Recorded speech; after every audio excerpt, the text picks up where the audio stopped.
আগে এগুলো খাও। প্রচন্ড মেঘ বৃষ্টি, কারেন্ট ছিল না, মানে যাচ্ছে বাজে অবস্থা।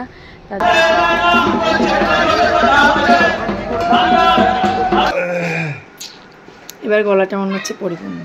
তো এই যে মা রান্না করেছে, তোমাদেরকে একবার দেখিয়েও দিই। এই দেখো, flashback. Hello everyone, good morning সবাইকে। কেমন আছো তোমরা? আশা করি তোমরা অনেক ভালো আছো, আমি অনেক ভালো। ঘড়ির কাঁটায় বাজে এখন 8টা, আর চড়ক পুজোর দিন।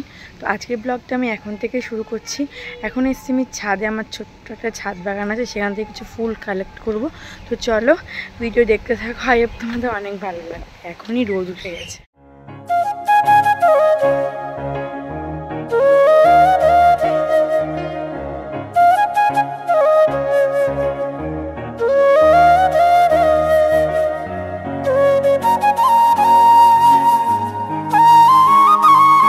A few moments later. আজ সোমবার 31শে চৈত্র 1431, বছরের শেষ দিন।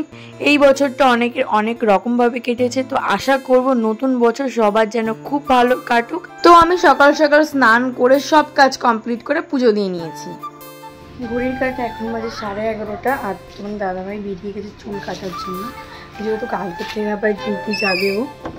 তো আমি এখন যাবো একটু দোকানে, মা ডেকেছে। তো চলো দোকানে গিয়ে তোমাদের সঙ্গে জিনিস শেয়ার করছি। তোমাদেরকে বলছিলাম এক জিনিস শেয়ার করবো, যে আমার মাদের মধ্যে একটা জিনিস রান্না হয় না আর কি, বছরের শেষে আর কি, চড়ক পুজোর দিনকার জিনিস রান্না, সেটা হচ্ছে পাঁচন। এই যে মা রান্না করেছে, তোমাদেরকে একবার দেখিয়েও দিই। এই দেখো, আর একটা যেটা হয় সেটা লাবণ, সেটা আমি কালকে ছোট্ট একটা ক্লিপ নিয়েছি, এইটার সঙ্গে আমি অ্যাড করে দেবো, দেখো যে এত টেস্ট হয়। কিন্তু এটা হচ্ছে বেসিক্যালি অনেক ধরনের মশলা, মানে মশলা তো দেয়, আর সব ধরনের সবজি দিয়ে একটা তরকারি করে। আর ঘড়ির কাঁটায় বাজে এখন 2টো। তো কি, পেট পুজো তো করতে হবে তাই না? আর মাদের মধ্যে জানো তো একটা নিয়ম আছে, দুপুর বেলায় না কেউ ভাত খায় না, এরকম পাঁচন সাথে গুড়, খই, দই আর কলা দিয়ে খেতে হয়। তো ছোটোবেলা থেকে দেখে আসছি, তো সাথে লাবণও চলে, তো তার জন্য আমিও কিন্তু স্টার্ট করে দিয়েছি। আর এটা এত টেস্টি হয় না, জাস্ট বলার বাইরে। 2000 years later. হাই এভরিওয়ান, তো এখন বাজে সন্ধ্যে 6টা।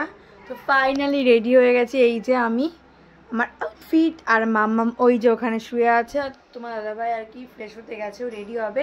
তো চলো আমরা এখন বেরোবো, দেন আমরা যাব চড়কের মেলায়। তোমার সঙ্গে সবটা শেয়ার করবো, দেখতে থাকো, আই হোপ তোমাদের খুব ভালো লাগে।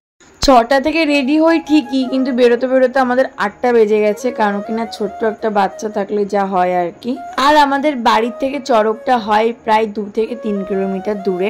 আমার এই বছর হাজরা নাচ, কালী নাচ দেখার খুব ইচ্ছে ছিল, এমনকি তোমাদের সাথে শেয়ার করারও খুব ইচ্ছা ছিল, কিন্তু সেটা হয়নি, কারণ আমি ঘুমের থেকে উঠতেই পারিনি। অ্যালার্ম বেজেছে, তাও আমি উঠিনি। এই বছরে খুব একটা কষ্ট পেলাম। তো যাই হোক, দেখো তোমাদের সাথে কথা বলতে বলতে কিন্তু আমি আমার ডেস্টিনেশনে পৌঁছেও গেছি। এই চড়কটা হয় কিন্তু একটা স্কুলের গ্রাউন্ডে, আর দেখো রাস্তা পুরো ব্লক করে দিয়েছে এত পরিমাণে জ্যামের কারণে। আর তোমরা হয়তো দেখেই বুঝতেই পারছো যে এই মাঠটার মধ্যে কত পরিমাণ লোক রয়েছে। আমরা যেই মুহূর্তে গেছিলাম সেই মুহূর্তে শুধু একটা লোকই উঠে বাকি ছিল, তাছাড়া সবার কমপ্লিট হয়ে গেছিল বসিতে ঘোড়া। আর এই বছর এই অনুষ্ঠানটি 50তম বর্ষে পা দিয়েছে। সেই উপলক্ষে কালকে পয়লা বৈশাখের দিনকে কিন্তু এখানে আসছে প্রসেনজিৎ চট্টোপাধ্যায়। আমরা যাওয়ার ঠিক 20 মিনিট পরেই দেখি একজনকে তুলেছে, যিনি কিনা লাস্ট, উনি এবার ঘুরবে, তারপরে অনুষ্ঠানটা এখানেই সমাপ্ত, তারপরে হবে আর কি প্রোগ্রাম। এগুলো দেখতে কিন্তু আমার ভয় লাগে না, কারণ আমি ছোটবেলা থেকে এগুলো দেখে দেখে অভ্যস্ত। আমার কিন্তু এগুলো অনেক ভালো লাগে। তোমাদের একবার ঘুরিয়ে দেখিয়ে দিই এই মাঠের মধ্যে কত পরিমাণ লোক রয়েছে। আর আমাদের বাড়ির আশেপাশের মধ্যেই কিন্তু সব থেকে বড় চড়ক মেলা এইখানেই হয়। যাকে এখন বসিতে ঝুলিয়ে রেখেছে, ইনি কিন্তু অনেক পুরনো সন্ন্যাসী।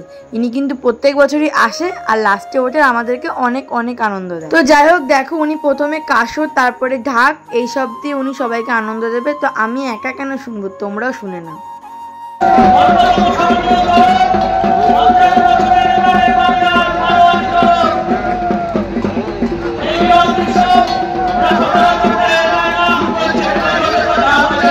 চড়ক দেখে আমরা বাইরের দিকে বেরিয়ে আসি, কেন কিনা প্রোগ্রাম চালু হবে এখনো অনেক দেরিতে, তাই আমরা বাইরে বেরিয়ে আসি।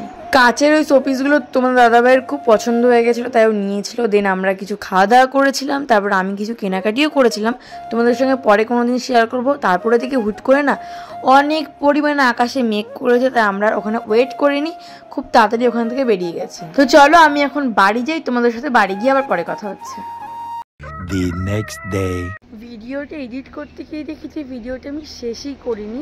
মানে আমরা বাড়ি আসার পরে ওয়েদারটা এত খারাপ হয়ে গেছিলো, মানে প্রচণ্ড মেঘ, বৃষ্টি, কারেন্ট ছিল না, মানে যাচ্ছে বাজে অবস্থা, তার জন্য ব্লগটা এন্ড করতে পারিনি। তো যাই হোক, ব্লগটা কেমন লেগেছে অবশ্যই কমেন্ট করে জানিও। তো চলো আজকের মতো ভিডিওটা এই পর্যন্তই, দেখাবে নেক্সট কোনো ব্লগে।